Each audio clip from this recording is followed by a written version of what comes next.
Hello students. तो आज लोग हम क्लास ट्वेल्थ पहला चैप्टर का प्रूफ करने जा रहे हैं जिसका नाम है वैद्युत द्विध्रुव के कारण वैद्युत क्षेत्र की तीव्रता। ये वाला जो प्रूफ है बोर्ड के एग्जाम के लिए बहुत ज्यादा इंपॉर्टेंट है। ये लगभग लगभग हर साल आपके एग्जाम में देखने को मिलता है। इससे एक प्रूफ आता ही आता है। अब इसके अंदर दो प्रूफ हैं। एक आपका आता है अक्षीय स्थिति एट एक्सियल पॉइंट और एक आता है आपका कोएक्सियल पॉइंट यानी कि निरक्षीय स्थिति। तो आपका इसके अंतर्गत कितने प्रूफ हैं? दो प्रूफ हैं, एक अक्षीय स्थिति और एक निरक्षीय स्थिति। तो सबसे पहले हम जो करने जाएंगे इसका वो कौन सा करेंगे? हम अक्षीय स्थिति पर एट एक्सियल पॉइंट पर। तो ध्यान से देखिए, पहला जो हम करने जा रहे हैं वो है आपका अक्षीय स्थिति। ठीक। तो सबसे पहले तो आपको यह पता होना चाहिए कि जो वैद्युत द्विध्रुव है, वैद्युत द्विध्रुव होता क्या है। देखो नाम से पता चल रहा है द्विध्रुव, जिसके कितने ध्रुव होते हैं? दो ध्रुव होते हैं। Dipole, electric dipole. डाइपोल का मतलब, डाई का मतलब दो और पोल का मतलब ध्रुव, जिसके कितने पोल होते हैं? दो पोल होते हैं। लेकिन अगर आप बात की जाए तो यहां पर कैसे आएंगे? एक आपका पॉजिटिव चार्ज और एक नेगेटिव चार्ज, जो किसकी तरह काम करेंगे? पोल की तरह काम करेंगे। ठीक है, तो ध्यान से देखें, डायग्राम डायग्राम बना देता हूं इसका डायग्राम।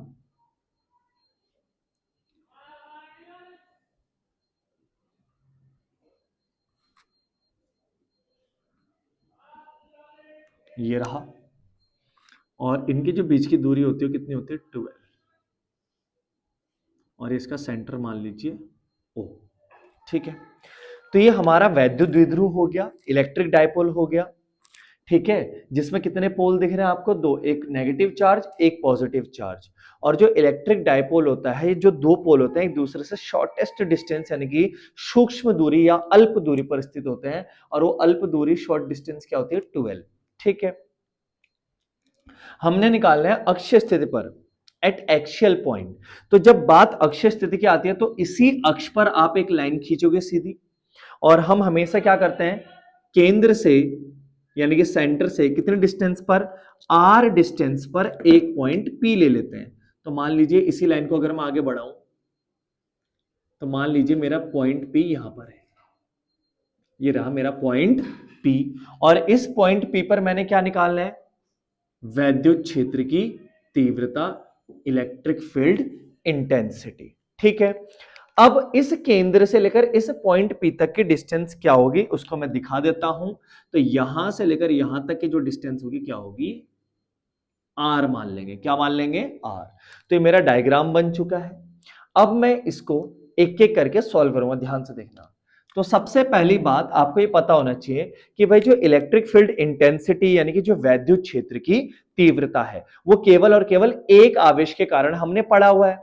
एक बिंदु आवेश के कारण वैद्युत क्षेत्र की तीव्रता, electric field intensity due to one point charge.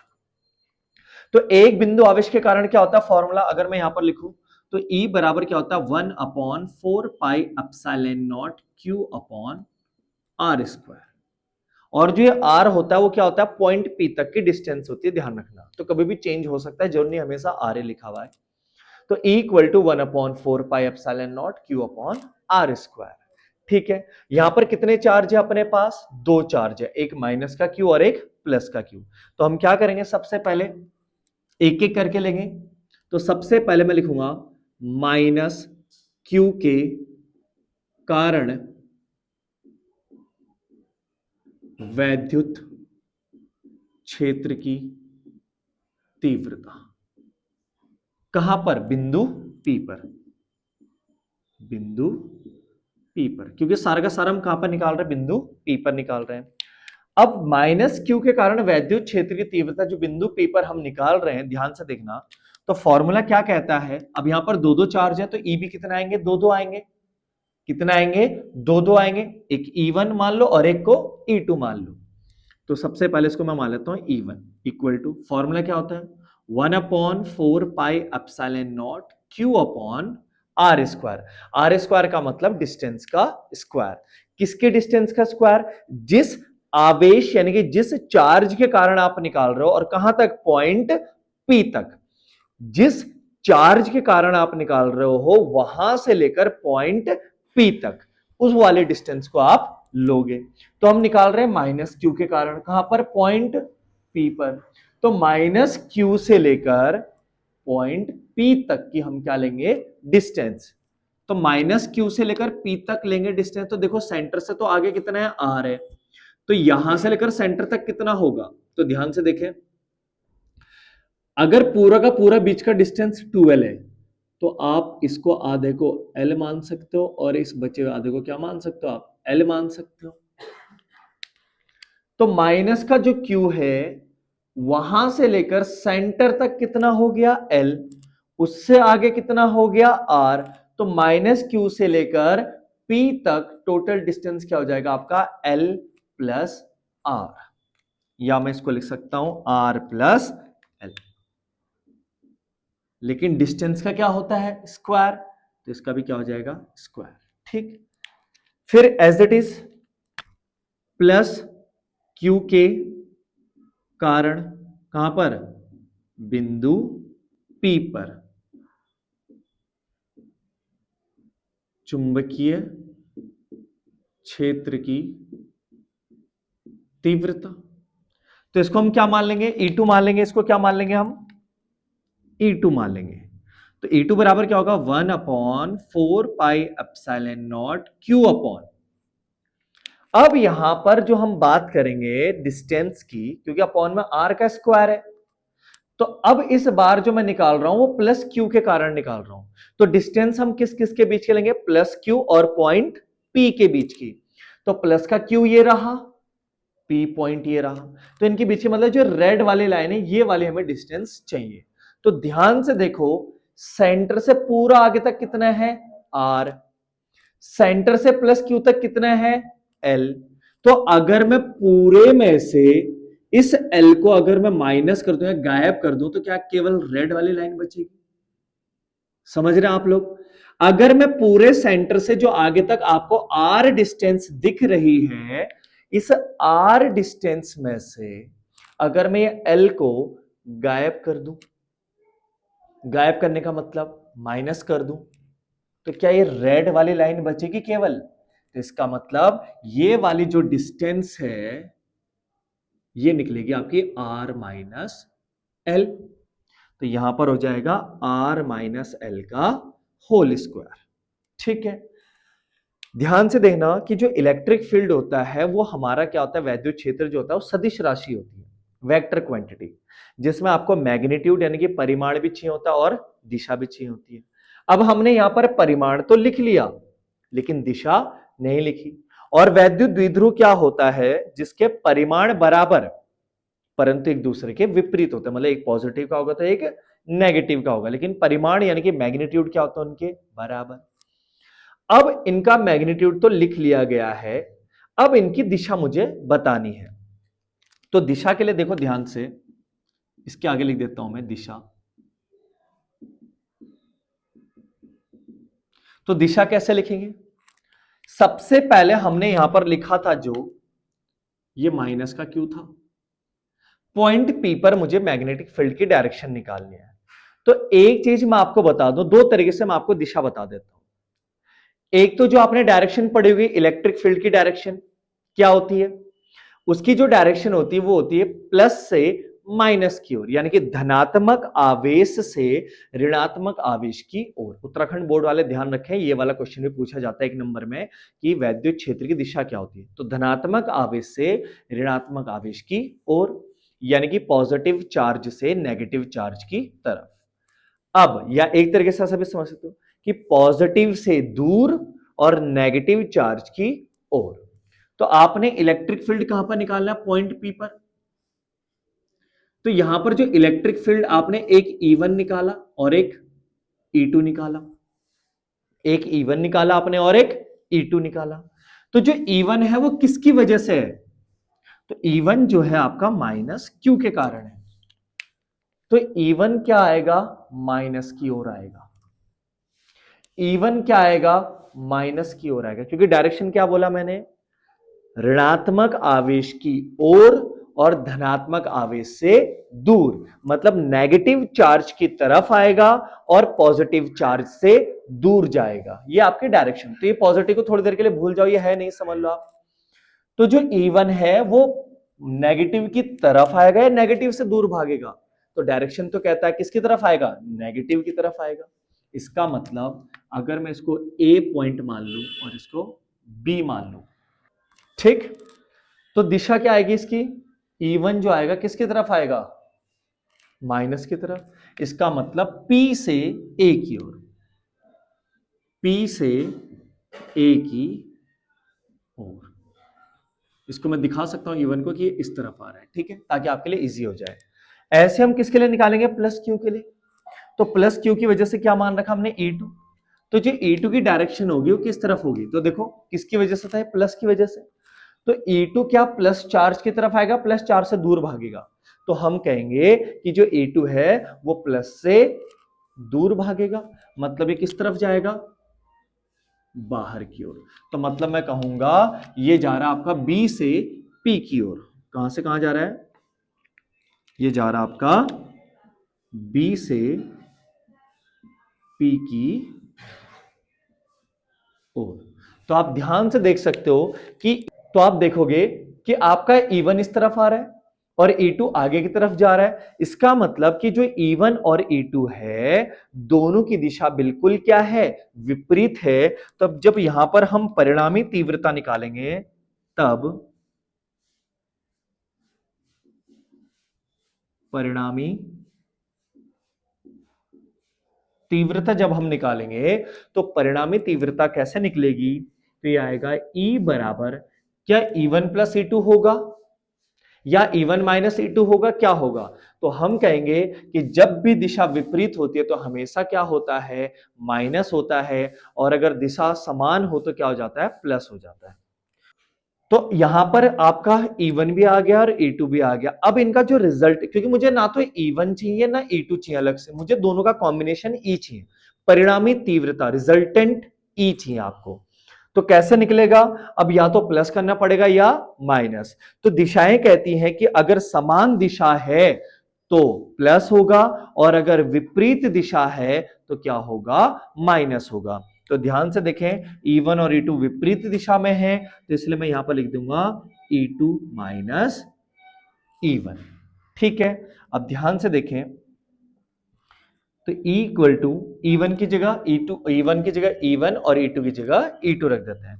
तो E2 की वैल्यू कितनी है, 1/4 pi epsilon naught Q upon R minus L का होल स्क्वायर, और minus 1/4 pi epsilon naught Q upon R plus L का होल स्क्वायर। यहां पर हमने वैल्यू पुट कर दी है। अब ध्यान से देखें, अगर हम इसको सॉल्व करना चाहें तो E इक्वल टू, आप क्या कर सकते हो, दोनों में से कॉमन क्या आ रहा है, 1/4 पाई एप्सिलॉन नॉट। अगर आपको ये बड़ा लग रहा है लिखने में समय कि 1/4 पाई एप्सिलॉन, तो थोड़ी देर के लिए आप इसको के मान के चल सकते हो। तो इसको मैं दोनों में से, अगर मैं इसको भी के, इसको भी के मानूं, तो यहां पर मैं लिख देता हूं, रीजन लिख दूंगा, चलो। तो आप इन दोनों को बाहर निकाल लीजिए, 1/4 पाई एप्सिलॉन नॉट, और क्या आ रहा बाहर, साथ में क्यू भी आ रहा है, अंदर क्या बचा, 1/r माइनस एल का होल स्क्वायर और माइनस 1/r प्लस एल का होल स्क्वायर, यही बचा। अब इसको आप क्या लिख सकते हो, थोड़ी देर के लिए के मान सकते हो। अगर आपको बड़ा लग रहा है लिखते समय तो आप शुरू से भी के मान सकते हो। आप बता देना कि के की value 1/4 pi epsilon naught Q upon R square होता है। तो E equal to K Q. अब यहां पर सारा का सारा जो आपका कैलकुलेशन है वो नॉर्मल कैलकुलेशन है, 9/10 वाला। तो आप यहां पर क्या ले लोगे, एलसीएम ले लोगे। तो r माइनस एल का होल स्क्वायर और r प्लस एल का होल स्क्वायर, जैसे आपने एलसीएम लिया, अब यहां पर इसकी मल्टीप्लाई इसके साथ हो जाएगी और इसकी मल्टीप्लाई इसके साथ, तो क्या आ जाएगा ये r प्लस एल का होल स्क्वायर और माइनस r माइनस एल का होल स्क्वायर, ठीक है। जैसे आपने देखा मल्टीप्लाई करी, तो E equal to K Q, नीचे तो क्या बच गया आपका, r माइनस एल का होल स्क्वायर और r प्लस एल का होल स्क्वायर बच गया।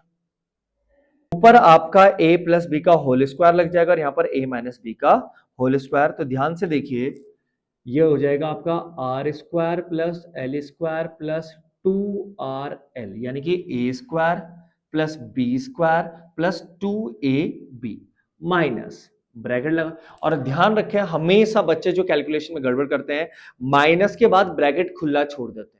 अगर आप माइनस के बाद ब्रैकेट खुला छोड़ रहे हो तो आपको कहीं ना कहीं जो प्लस है माइनस उनको चेंज करके लिखना पड़ेगा। लेकिन अगर आपको डायरेक्ट नहीं करना है तो आप पहले क्या लगाएं, हमेशा ब्रैकेट।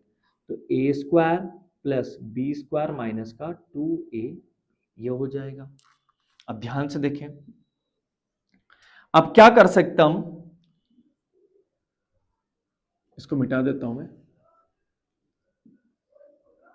तो यहां पर क्या कर सकते हो आप, E equal to K Q, ऊपर जब माइनस अंदर जाएगा, ध्यान से देखना, जब ये माइनस अंदर जाएगा तो आर स्क्वायर माइनस हो जाएगा, एल स्क्वायर माइनस हो जाएगा, और ये जो 2RL है वो क्या हो जाएगा, प्लस।